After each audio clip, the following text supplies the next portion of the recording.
Hello दोस्तों, कैसे हैं आप। आशा करते हैं आप बढ़िया होंगे, खुश होंगे, है ना। और मुझे लगता है कि सभी ने एसएससी जीडी का फॉर्म भर दिया होगा, बड़े ध्यान से भरा होगा। और जिन्होंने नहीं भरा है वो भर दें। तो आज से हम शुरू करने जा रहे हैं एसएससी जीडी के लिए 20 नंबर का जो मैथमेटिक्स है वो। तो यहाँ पे एक जानकारी मैं दे देता हूँ। देखो, ये क्या है कि कम समय में हमको ज़्यादा करना है। तो ऐसा तो नहीं कि यहाँ पे डिस्कशन की पूरी क्लास चल जाए। तो यहाँ पे हमारा तरीका ये रहेगा कि हम प्रत्येक चैप्टर से क्वेश्चन लेंगे और उन क्वेश्चनों को डायरेक्ट सॉल्व कराएंगे। जैसे कि पहला क्वेश्चन आया जो जिस थ्योरी से रिलेटेड है, तो उसकी रिलेटेड थ्योरी के वीडियो की जो लिंक है इसी वीडियो के डिस्क्रिप्शन में मिल जाएगी। जैसे कि यहाँ पे क्वेश्चन नंबर 5 आया। अब क्वेश्चन नंबर 5 आधारित है किस पर? भाज्यता के नियम पर। तो इसमें क्वेश्चन नंबर 5 करके भाज्यता के नियम का कंप्लीट वीडियो का लिंक मिल जाएगा। अगर आप डिटेल देखना चाहते हैं तो वहाँ लिंक से आप देख सकते हैं। यहाँ पे अपन शॉर्ट सॉल्यूशन कराएंगे, केवल क्वेश्चन को देखेंगे। तो आओ शुरू करते हैं, है ना। निम्न में से कौन सी संख्या अपरिमेय संख्या है? तो अपरिमेय संख्या वे संख्याएं होती हैं जिन्हें अंश बटे हर में लिखा नहीं जा सकता। तो यहाँ पे जो पाई होता है, पाई के बारे में थोड़ा सा बता दूं। पाई एक कैसी अपरिमेय संख्या है क्योंकि पाई का मान 22/7 बिल्कुल भी नहीं होता है। ये जो वैल्यू होती है काम चलाने के लिए होती है और यही वैल्यू इससे है ना बिल्कुल काम चल रहा है। लेकिन पाई के बराबर होता है क्या? परिधि बटे व्यास। इसका मतलब ये हुआ कि अपन किसी वृत्त की परिधि में यानी सरकमफ्रेंस में यदि इसके व्यास यानी कि डायमीटर का भाग देंगे तो ये परिधि कंप्लीट कटेगी नहीं, एक ऐसी संख्या आएगी जो कभी कटेगी नहीं। यही कारण है दोस्तों कि पाई को अपरिमेय बोला जाता है। जबकि 22/7 है, हम 11/7 भी लिख सकते हैं, 6/7 भी लिख सकते हैं और 23/7 भी लिख सकते हैं। ये गणित में होता है। ऐसा नहीं कि पाई का मान 22/7 होता है। पाई का लगभग मान 22/7 होता है। पाई की वैल्यू आज तक नहीं निकाली जा सकी है। तो ये प्रश्न काफी बार पूछा जाता है, बहुत अच्छा प्रश्न है। देखते हैं question number second. Question number second कहता है निम्न में से कौन सी संख्या परिमेय है? तो परिमेय वे संख्याएं होती हैं जिन्हें अंश बटे हर में लिखा जा सकता है। यहाँ पर क्या? Rational number are the number which can be written in the form of P of Q where Q should not be equal to 0। Q 0 नहीं होना चाहिए। बाकी और पी ऑफ क्यू क्या है? नेचुरल नंबर है। कितने? नेचुरल। तो यहाँ पर जैसे √4 की बात करते हैं, किसकी? √4 की यदि बात करें तो हम इसको लिखेंगे 2 और 2 को लिख सकते हैं 2/1। मतलब ये अंश बटे हर में लिखा जा सकता है और यही इसका आंसर है। कितना? √4। ये एक परिमेय संख्या है। बाकी संख्या ऐसी संख्या है जो रूट से बाहर नहीं आएंगी, तो इसीलिए ये सारी संख्या कैसी हैं? अपरिमेय हैं। दोस्तों देखते हैं क्वेश्चन नंबर थर्ड। यहाँ पे प्रश्न दिया है प्रथम 40 प्राकृतिक संख्याओं का योग ज्ञात करें। दोस्तों इससे संबंधित जो सारे फॉर्मूले हैं जो प्राकृतिक संख्याओं के योग पर और सम संख्याओं के, विषम संख्याओं के, सम संख्याओं के वर्गों पर, तो इससे संबंधित एक पीडीएफ हमने बनाया है। तो उस पीडीएफ की लिंक इसी वीडियो के लिंक पे मिल जाएगी। तो वहाँ से उन सारे फॉर्मूलों को लिख लें। और एक बात याद रखना, इन सारे फॉर्मूलों को हमारे ही जो पीडीएफ हमने बना के दिया है उसी से पढ़ना, क्योंकि इस फॉर्मूलों को दूसरी बुक में चेंज करके लिख देते हैं। गलत नहीं होते लेकिन चेंज करके लिख देते हैं। तो यहाँ पर इसका एक कंप्लीट वीडियो की लिंक भी तुम्हें मिल जाएगी। यहाँ पे अपन डायरेक्ट सॉल्व कर रहे हैं। यहाँ n की वैल्यू कितनी होगी? 40 होगी। और यहाँ पे योग जो होगा, समीशन होगा, वो होगा n, क्या बोला है? प्रात संख्या। तो ये क्या होता है? n+1/2। तो 40, 41/2 ये कितना हुआ? 20। तो 41 का डबल 82, यानी कि 820 इसका करेक्ट आंसर हो जाएगा। देखते हैं क्वेश्चन नंबर 4। देखो यहाँ पे बोला गया 50 से 90 के बीच सभी अभाज्य संख्याओं का योग कितना है। तो इसके लिए भी हमने जो रेगुलर वीडियो बनाई है उसमें कंप्लीट वहाँ पे समझाया गया है, तो वहाँ से आप देख सकते हैं। मैं बता देता हूँ कि भी 10 तक होती हैं 4, और 10 से 20 तक होती हैं कितनी, 4, है ना। और 20 से 30 तक होती हैं 2, और 30 से 40 तक होती हैं कितनी, 2 संख्याएं। और 40 से 50 तक जो संख्याएं होती हैं वो होती हैं 3, और 50 से 60 तक जो अभाज्य संख्याएं होती हैं वो होती हैं कितनी, 2, और 60 से 70 तक भी 2, और 70 से 80 तक 3, और 80 से 90 तक 2, और 90 से 100 तक जो अभाज्य संख्याएं होती हैं वो केवल 1 होती है। इसने पूछा 50 और 90 के बीच। तो हम जानते हैं कि 50 से लेकर कहाँ से, यानी कि यहाँ से लेकर यहाँ तक, तो देखें तो कितनी है, 1 2 2 2 4 4 3 7 8 9 और 10, यानी 50 से ऊपर 10 होती हैं, और 50 तक जो होती हैं वो 25 अभाज्य संख्याएं होती हैं। इसने क्या पूछा है, 50 से लेकर 90 तक जो 50 से लेकर 90 तक जो संख्याएं हैं विषम अभाज्य संख्याएं, उनका योग। तो देखो दोस्तों, यहाँ पे हमें समय बचाने के लिए थोड़ा सा लिख लिया है, तो यहाँ पे देखें जरा। तो एक तो तरीका है कि यहाँ पर तुम देख पा रहे हो, देखो तो शुरुआत में 4 4 हैं, और बाकी सब में 2 2 हैं, और लास्ट वाले में 1 है, और 3 केवल किस में है, 3 किस में, 4 के साथ में और 7 के साथ में 3 अभाज्य संख्याएं होती हैं।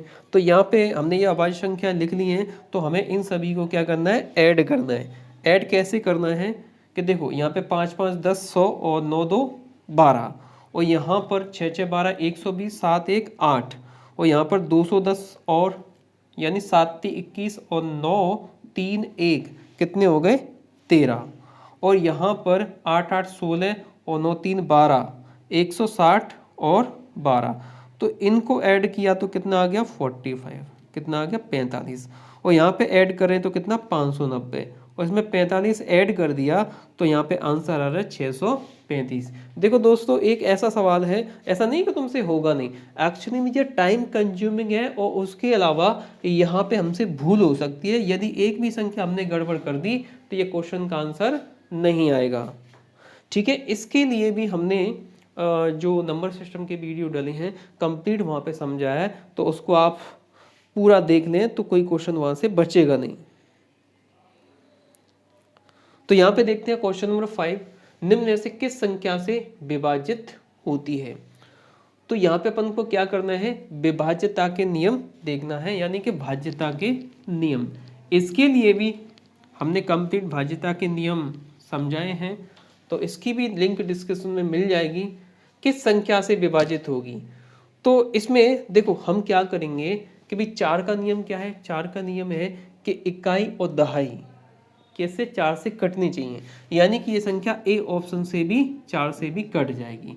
फिर दूसरा नियम कहता है कौन सा, 8 के लिए 3 अंकों तक कटना चाहिए। तो 8 7 तो 56, और यहाँ से क्या बचा 6, और 8 से, यानी कि 3 अंक से भी 8 से कट रहा है, तो इसका मतलब ये संख्या 8 से भी डिवाइड होगी। अब बात करते हैं 11 से। तो 11 से क्या है कि देखो 5 3 3 2 6 2 9, तो इससे विषम स्थानों पर अंकों का योग और सम स्थानों पर अंकों का योग का अंतर 11 या 11 का मल्टीपल होना चाहिए। तो यहाँ से 9 6 15, और 15 और 5 कितने हो गए, 20, और 3 23। अब यहाँ पे इन पे देखें 2 2 4, और 4 और 3 7, 7 इसमें से यदि माइनस करते हैं तो यहाँ से बच रहा है कितना, सॉरी 7 3 और 13 16,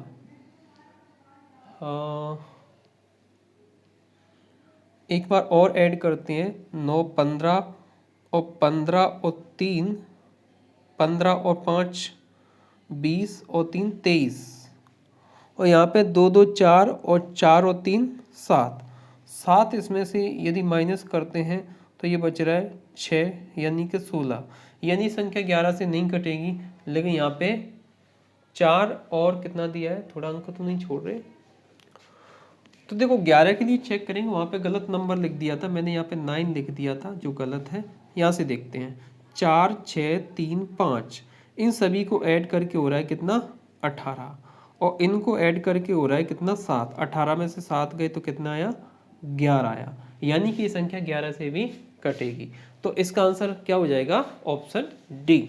देखते हैं अगला प्रश्न। यहाँ पे प्रश्न दिया है 100 और 200 के बीच आने वाली उन पूर्णांकों जो 9 6 दोनों से विभाजित होते हैं। 9 6 दोनों से विभाजित होने चाहिए, इसका मतलब 9 लिया और कितना लिया 6 लिया, और इनका एलसीएम आ रहा है कितना 18। तो इसका मतलब ये है कि 18 के मल्टीपल में ऐसी कितनी संख्याएं हैं जो 100 और 200 के बीच में होती हैं। जैसे 18 पंजे गुणा 5 से करेंगे तो 90, 6 से करेंगे तो कितना आएगा 108। अब 108 से लेकर कहाँ तक 198 तक, यहाँ अपन देखें तो कितनी बार कट रहा है ये 5 बार। लेकिन यहाँ पे ऑप्शन क्या हो जाएगा, देखो ये 6 तो हो ही रहा है, अगर इसे अपन 11 से मल्टीप्लाई करें तो आंसर आएगा कितना 198, कितना 198। तो ये छठवा और कौन सा 11वां, इसका मतलब 7वां 8वां 9वां और 10वां, 1 2 3 4 5 6, यानी इसके जो 6 मल्टीपल हैं किसके बीच में आ रहे हैं, 6 मल्टीपल 100 और 200 के बीच में आ रहे हैं, इसलिए इसका जो आंसर होगा वो कितना होगा 6 होगा। देखो एक बार और बता देता हूं मैं, देखो यहाँ पे पहली बात की गई है कि अपन 9 और 6 से डिवाइड कर रहे हैं, तो इन दोनों का एलसीएम लिया तो कितना है 18। अब 18 का जो छठवां मल्टीपल है वो 108 है, जो 100 200 के बीच आ रहा है, और 11वां जो मल्टीपल है वो है 198 जो इसी के बीच में आ रहा है। तो इसका मतलब इसका 7वां 8वां 9वां और 10वां इसी के बीच में होगा, मतलब 1 2 3 4 5 6, यानी कि इसका आंसर कितना होगा 6 होगा। देखते हैं अगला प्रश्न, क्वेश्चन नंबर 7। संख्या यहाँ पे दी हुई है, निम्न में से किस संख्या से विभाजित होगी। तो ये इसमें पूछा है किस संख्या से विभाजित होगी, तो हम देखते हैं रूल्स ऑफ डिविजिबिलिटी। जैसे 2 से विभाजित होने के लिए इकाई अंक सम चाहिए, तो बिल्कुल हो रहा है 2 से कटेगी, और 3 के लिए अंकों का योग 3 से कटना चाहिए। तो यहाँ पे अपन देख पा रहे हैं 3 गए, यहाँ 3 का मल्टीपल सारे हटा दो, तो यहाँ से अपन ले लेते 4 और 5 9, ये भी मल्टीपल हो गया, और 4 और 6 कितने हो गए 12, तो ये भी इसका मल्टीपल हो गया। इसका मतलब ये 3 से भी कटेगी, और 9 से विभाजित होने के लिए भी अंकों का योग 9 से कटना चाहिए। तो इसमें 9 का मल्टीपल लेके हटा देंगे, जैसे 4 5 हटा दो, 3 3 6 और 6 4 10, तो 10 में से 9 गए तो 1 बचा, और 1 इधर ऐड कर लोगे तो 9 आएगा, यानी कि ये संख्या 9 से भी विभाजित होगी। तो इसका सही आंसर क्या हो जाएगा, ऑप्शन डी हो जाएगा। देखते हैं अगला प्रश्न। देखो इस प्रकार का प्रश्न काफी बार पूछा जाता है। तो इसमें क्या होता है, यदि 1 में से आधा गया, 1 में से आधा गया तो क्या बचा आधा, और ब्रैकेट लगा रहे मतलब मल्टीप्लाई। अब 1 में से 1/3 जाएगा तो कितना बचेगा 2/3। इसी प्रकार ये आगे भी, यदि 1 में से 1/4 जाएगा तो क्या बचेगा 3/4, कितना 3/4 बचेगा। तो इस प्रकार ये आगे सीरीज चलेगी, और लास्ट में इसमें आएगा कितना 1/, जो भी है, यानी कि 1/ क्या आएगा, इससे ये कट जाएगा, इससे ये कट जाएगा, तो फाइनली यहाँ से 1 बचेगा, क्या यहाँ से 1 बचेगा, यहाँ से n बचेगा। So answer is 1/n। A option इसका सही आंसर हो जाएगा। देखते हैं अगला प्रश्न, क्वेश्चन नंबर 9।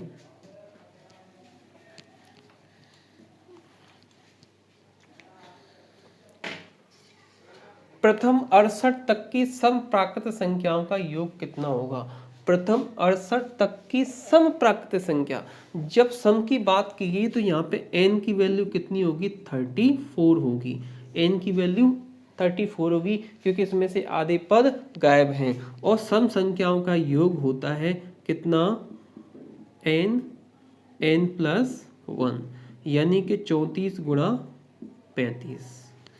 35 दूनी 70, 70 70 140। तो यहाँ से क्या 14, तो क्या बता रिमाइंडर 14 रिमाइंडर और 0 आ गया। और 35 दूनी 70 और 35 30 कितना हो जाएगा 105। अब 105 में ये जोड़ दो तो कितना आ जाएगा 119, यानी कि 1190 इसका सही आंसर हो जाएगा। देखते हैं अगला प्रश्न।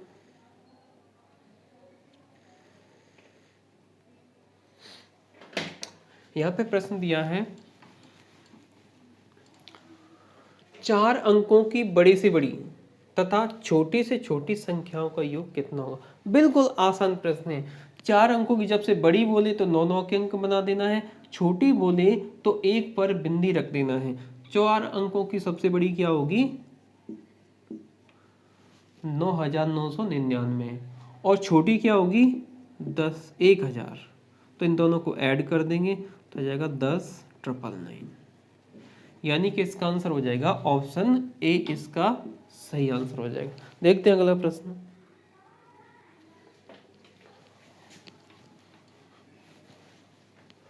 भाजक भागफल का 25 गुना है। तो देखो हम जानते हैं कि यहाँ पर एक चीज यहाँ पर होती है और एक चीज यहाँ पर होती है, एक यहाँ पर होता है, एक यहाँ पर होता है। तो इसमें इसको अपन क्या कह रहे हैं भाजक कह रहे हैं और इसको क्या कह रहे हैं भाज्य कह रहे हैं और इसको कह रहे हैं क्या भागफल। और यहाँ पे बचा तुम्हारा शेषफल। तो देखो इस प्रश्न में क्या बोल रहा है, इसमें बोल रहा है कि भाजक भागफल का कितना है 25 गुना है। यदि ये एक पार्ट है तो ये 25 पार्ट है, जबकि ये शेषफल का 5 गुना है, शेषफल का 5 गुना। तो शेषफल को अपन 5 लेंगे तो इसका 5 गुना क्या हो गया बताओ, ये हो गया। और इसका कितना होगा 25 गुना। लेकिन कह रहा है कि भागफल 16 है, यानी एक पार्ट की वैल्यू कितनी है 16। एक पार्ट की वैल्यू 16 है तो फिर 25 पार्ट की वैल्यू कितनी होगी, तो 16 में गुणा कर देंगे। 25 का मतलब होता है 100/4, तो 4 से कट गया, यानी कि ये कितना आ गया, ये आ गया भाई 400। अब यहाँ पर एक पार्ट की वैल्यू 16 तो 5 पार्ट की 80 और पूछा क्या है भाई भाज्य। तो भाज्य बराबर होता है, भाज्य बराबर होता है भाजक इंटू भागफल धन शेषफल। तो यहाँ पे भाजक कितना है भाई 25 है, भाजक कितना है, भागफल यहाँ पे कितना है 16 और ये कितना है 25, मतलब ये कितना है, ये हो गया तुम्हारा कितना 400 और ये हो गया कितना 80, ये दिया है 80। तो यहाँ से 16 चौक 64, 640 में 80 प्लस कर देंगे यानी 6400 में, तो आंसर आ जाएगा 6480, 6480, यानी कि ऑप्शन बी इसका राइट आंसर हो जाएगा। हाँ, तो देखते हैं अगला प्रश्न।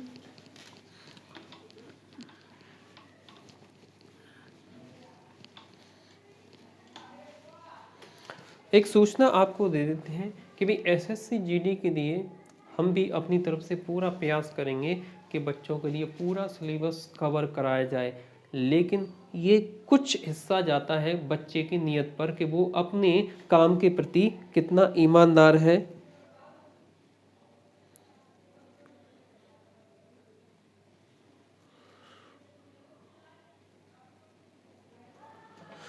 देखो देखते हैं अगला प्रश्न। तो देखो यहाँ पर थोड़ा सा ये दिया है 10³ बराबर 1025, थोड़ा सा यहाँ पे मिस्टेक है। एक्चुअली में यहाँ पे 1 के बजाय कितना है, देखो 10 का यदि करेंगे 10 तक वैल्यू यदि देखें तो इसका जो समीशन होता है 10 तक वो होता है n+1/2 का क्या होल क्यूब होल स्क्वायर। तो n की वैल्यू यहाँ पर कितनी है 10 है, तो 10 × 11/2 ये 5 आया, यानी कि 55 का वर्ग। तो ये हो जाएगा 30-25, यानी कि दोस्तों यहाँ पे क्या होना चाहिए था, 30-25 होना चाहिए था। बस कुछ नहीं, इसमें से अपन 2 की घात 3, इसमें से 2 की घात 3 कॉमन निकाल लेंगे तो अंदर बचेगा ये वाला, और इसकी वैल्यू कितनी है, 30-25 इसमें मल्टीप्लाई कर देंगे, यानी कि ये हो जाएगा 30-25 और यहाँ पे ये हो जाएगा 8 का मल्टीप्लाई कर देंगे तो 25×8 200 और यहाँ से 8×3 = 24। तो इसका आंसर आ जाएगा कितना, 24200, 24200, यानी कि ऑप्शन डी इसका राइट आंसर हो जाएगा। देखते हैं अगला प्रश्न।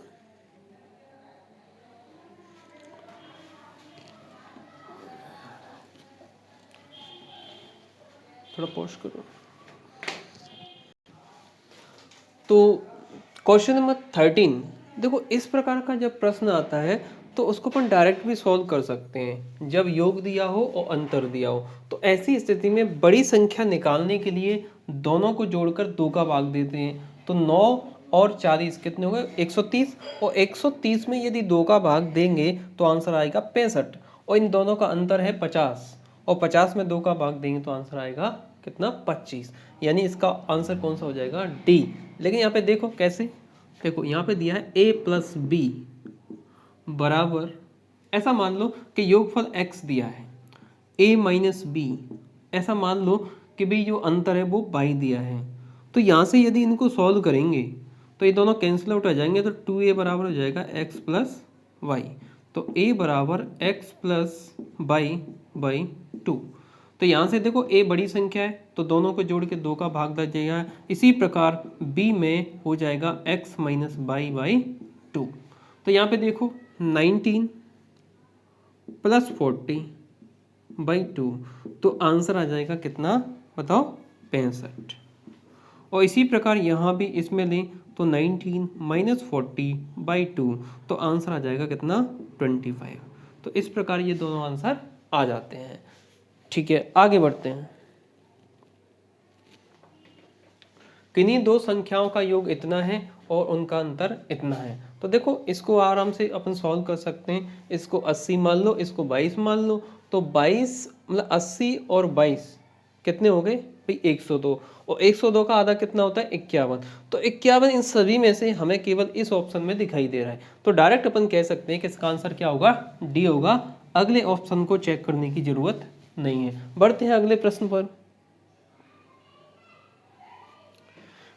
किन्हीं 2 अंकों की संख्या के अंकों का योग इतना, यदि संख्या में 45 घटा दिया जाए तो मतलब उनके अंकों के मान पलट जाते हैं। तो थोड़ा सा अलग प्रकार का प्रश्न है। देखो जैसे लिखा हुआ है 23, तो इसको अपन लिख सकते हैं 20 + 3, और इसी को हम लिख सकते हैं 20 को लिखेंगे क्या, 2 × 10, है ना, और इस 3 को लिख देंगे +3। तो यदि इसकी जगह अपन x मान लें तो 2 अंकों की संख्या को अपन यदि x y है तो कैसे लिख सकते हैं, इसको लिख सकते हैं, देखो यहाँ पे ये 10x हो गया और ये y हो गया, ये वैल्यू x हो गई और ये y हो गई, तो हम इसको लिख सकते हैं 10x + y। क्या लिख सकते हैं, 10x में 10x + y, ये हमारी क्या होगी, संख्या हो गई। अब कह रहा है कि किन्हीं 2 अंकों की संख्या के अंकों का योग कितना दे रहा है, 9। तो इसका मतलब ये है, मैं इसको हटा रहा हूं,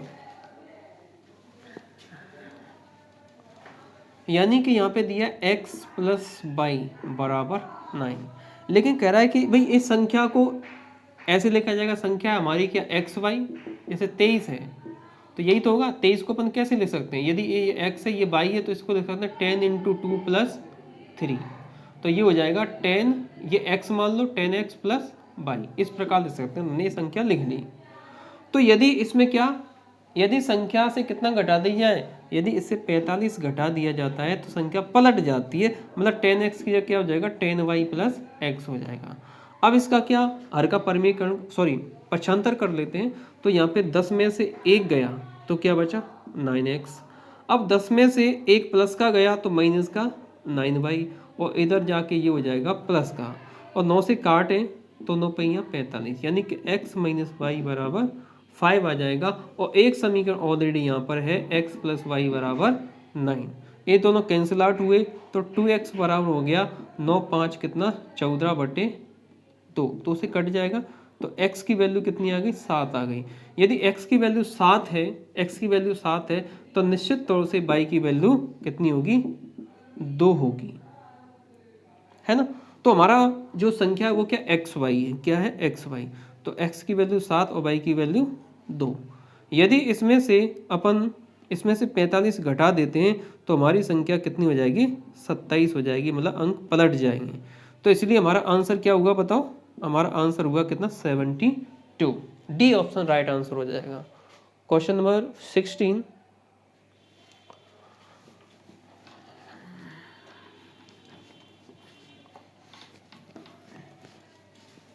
यहाँ पे दिया 2 अंकों वाली एक संख्या में इकाई स्थान का अंक दहाई स्थान के अंक से 2 अधिक है। क्या बोला है 2 अधिक है यदि दोनों अंकों का योग कितना है 12। अगर योग की बात करें तो 5 और 3 कितने हो रहे 8। इसको छोड़कर तीनों ऑप्शन का जो योग है वो कितना है 12। लेकिन इसका कहना है कि भाई दहाई का अंक इकाई के अंक से बड़ा है। तो भाई इसमें छोटा है, इसमें बड़ा है, लेकिन इसमें 2 बड़ा नहीं है, इसमें कितना 4 बड़ा है। इसलिए ये तीनों ऑप्शन कैंसिल हो जाते हैं और हमारा आंसर हो जाता है 75। नहीं है तो इसे चेक कर लेते हैं, हमारा आंसर कितना है 75, है ना 75। और ये बिल्कुल बड़ा है और अंकों का योग कितना है 12 है। ठीक है, ये हमारा आंसर हो जाएगा, सॉल्व करने की जरूरत नहीं है।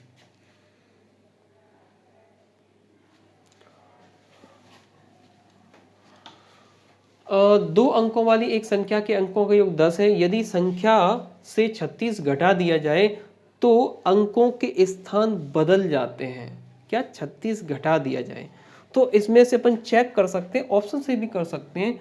यदि क्या घटा दिया है, अंकों का योग कितना है 10, यानी x प्लस वाई बराबर कितना दिया है 10। और इसमें से 36 घटा रहे हैं तो एक काम करते हैं कि भाई इसमें से 73 ले लेते हैं, 73 में से 36 घटा देते हैं तो 13 में से 6 जाएंगे, 7 बचेगा, यहाँ पे 2 बचेगा, यानी कि 7 3 था 2 7 हो गया। यही हमारा ऑप्शन सही हो जाएगा। और बाकी डिटेल में भी इसे कर सकते हैं, लेकिन सही तरीका यही है, अपन को 2 सेकंड में करना है। तो ऑप्शन कौन सा सही हो जाएगा इसका ए, यानी 17 का ए। देखते हैं क्वेश्चन नंबर 18।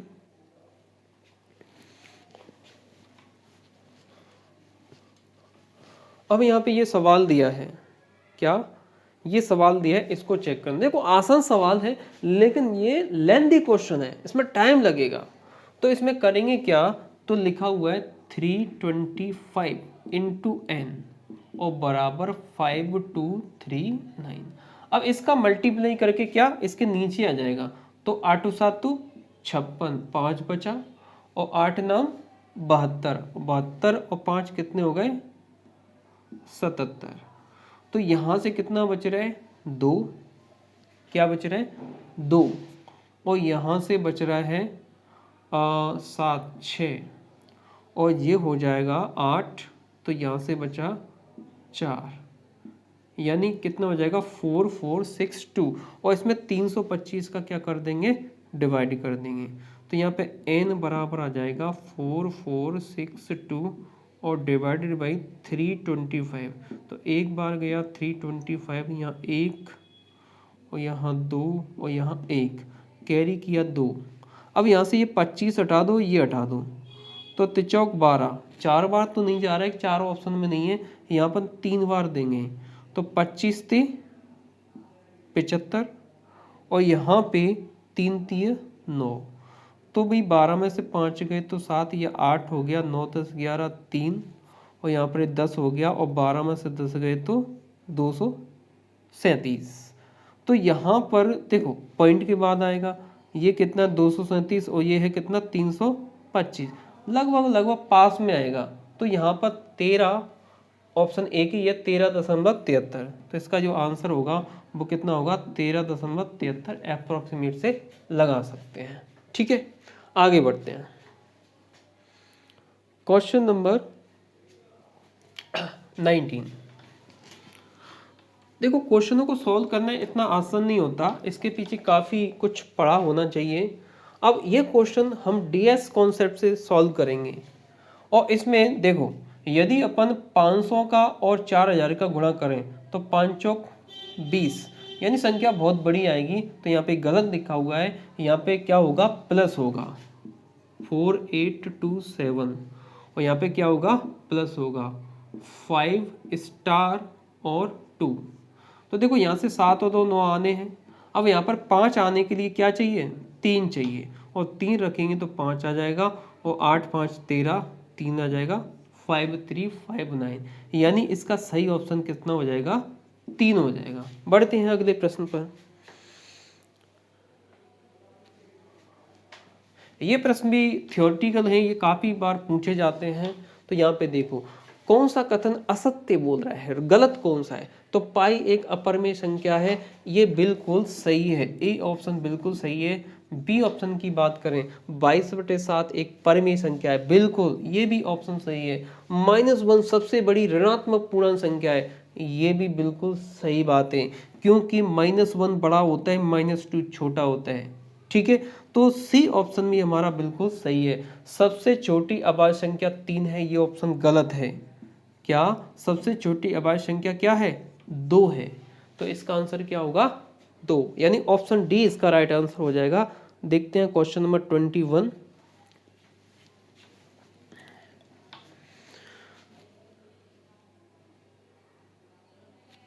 यहां पे दिया है, कौन सा कथन असत्य है, दो सम संख्याओं का योग सम होता है, यानी कि 2 + 2 = 4, यानी कि ए ऑप्शन बिल्कुल सही है। बी ऑप्शन की बात करें, दो विषम संख्याओं का योग हमेशा सम होता है, जैसे 5 + 3 कितना आया, 8, बिल्कुल सही है। सी ऑप्शन की बात करते हैं, दो विषम संख्याओं का गुणनफल हमेशा सम होता है, जैसे 5 × 3 तो कितना आया, 15, ये सम नहीं आया, विषम है। और यहाँ पे ले लिया 7 × 3 21, यानी कि यहाँ पे सम नहीं आएगा, क्या आएगा, विषम आएगा, यानी कि ऑप्शन सी हो जाता है गलत। और डी ऑप्शन भी सबसे छोटी प्राकृत संख्या एक है, बिल्कुल सही है। तो यहाँ पे आंसर हो जाएगा सी। क्वेश्चन नंबर 22, 3 अंकों की बड़ी से बड़ी संख्या जो 35 से पूर्णतः विभाजित हो जाए। 3 अंकों की बड़ी से बड़ी संख्या जो 35 से पूरी तरह से विभाजित हो जाए। दोस्तों इस क्वेश्चन को हम करेंगे ऑप्शन से। तो 35 से विभाजित बोल रहा है, तो इसके फैक्टर होते हैं 7 और 3, यानी कि हमारी 7 और 5, संख्या 7 और 5 से कटनी चाहिए। तो यहाँ पे 999 है, वो ऑप्शन कैंसिल हो जाता है, ठीक है ना। अब बचे यहाँ पे 3 ऑप्शन। अब 3 ऑप्शन में क्या अपन देखेंगे कि 7 से कट रहा है, नहीं कट रहा है, 5 से तो सभी कट रहे हैं। तो 7 से यदि देखें तो यहाँ अपन बात करते हैं, इसमें 7 बचा कितना, 2, यानी ये 7 से नहीं कट रहा है, तो ऑप्शन बी यहाँ पे गलत आंसर हो जाता है। सी की बात करते हैं, तो 7 एकम 7 बचा 2, 7 चौक 28, यानी सी ऑप्शन कट रहा है 7 से। और डी ऑप्शन यदि देखें तो ये नहीं कट रहा है, इसलिए ये गलत हो जाएगा। इसका सही आंसर होगा ऑप्शन सी। क्वेश्चन नंबर 23, 7 के स्थानीय मान में अंतर बताना है। तो स्थानीय मान निकालने के लिए, जैसे कि संख्याएं 5 7 4 8 7 3, तो यहाँ पर 7 का होगा वो कितना होगा, 70, और यहाँ पर होगा 7 पे कितनी बिंदी लगा देंगे, 4, तो इसमें से अपन क्या 70 घटा देंगे, तो 0 3 9 9, और यहाँ पर 1 आ जाएगा 6, 69930, यानी ऑप्शन ए हमारा राइट आंसर हो जाएगा। देखते हैं दोस्तों क्वेश्चन नंबर 24। यहाँ पे थोड़ा सा मिसप्रिंट है, तो एक्चुअली में यहाँ पे जो है ये x मान लो प्रश्नवाचक को, और माइनस लिख रहा है 19657, और फिर माइनस लिखा है 33994, और बराबर में ये दिया है। इसका मतलब ये हुआ कि ये दोनों संख्याएं पक्षांतर होके उधर क्या की प्लस की हो जाएंगी, इसलिए इसको 999 में ऐड कर देंगे। तो यहाँ पे कितना हो जाएगा, ये 19657, 19657, और 33994, इसको ऐड कर देते हैं। तो यहाँ से 9 7 16 और 16 4 20, 2 कैरी किया, तो यहाँ से 9 9 9 18 19 20 23 24 25 5 2 कैरी 9 9 18 18 6 कितने हो गए 24 25 26 6 फिर 2 9 9 18 18 3 21 22 23 और 3 1 4 5 6 63650 63650 ऑप्शन ए हमारा राइट आंसर हो जाएगा। अब यहाँ पे देखो ये प्रश्न केवल मल्टीप्लिकेशन का है, तो आप देख पा रहे हो कि एसएससी जीडी का जो लेवल है वो क्या है। हमें आसान क्वेश्चनों में गलती नहीं करनी है, उनको ध्यान से करना है और जल्दी करना है। तो यहाँ पर इसका सही तरीका है 3 8 9 7। अब ये 3 9 9 के हैं तो उस पर 3 बिंदी बढ़ा दो और इसी संख्या को इसी से घटा दो 7 9 8 3। तो यहाँ पे 3 और यहाँ पर 10 हो जाएगा तो 0, ये 9 हो जाएगा 1, ये 4 रह जाएगा तो 3 और यहाँ पे 9 8 3 38 93 103 38 93 103 ऑप्शन बी हमारा बिल्कुल सही आंसर हो जाएगा। तो इस प्रकार हमने नंबर सिस्टम के काफ़ी क्वेश्चन यहाँ पे लगाए। यदि आप लिंकेड वीडियो को देखते हो तो वहाँ से बहुत कुछ आपको देखने को मिलेगा। और एक्स्ट्रा क्वेश्चन यदि हमें ज़रूरत होगी तो हम एक्स्ट्रा क्वेश्चन के लिए यहीं पे इस वीडियो के डिस्क्रिप्शन में कुछ PDF डाल देंगे, तो वहाँ से क्वेश्चनों को आप लगा सकते हो। तो इस क्लास में बस इतना ही, मिलते हैं अगली क्लास में अगले चैप्टर में। थैंक यू, धन्यवाद।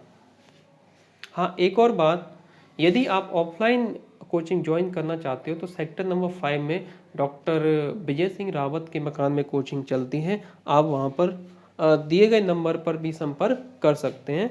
सो थैंक यू, धन्यवाद।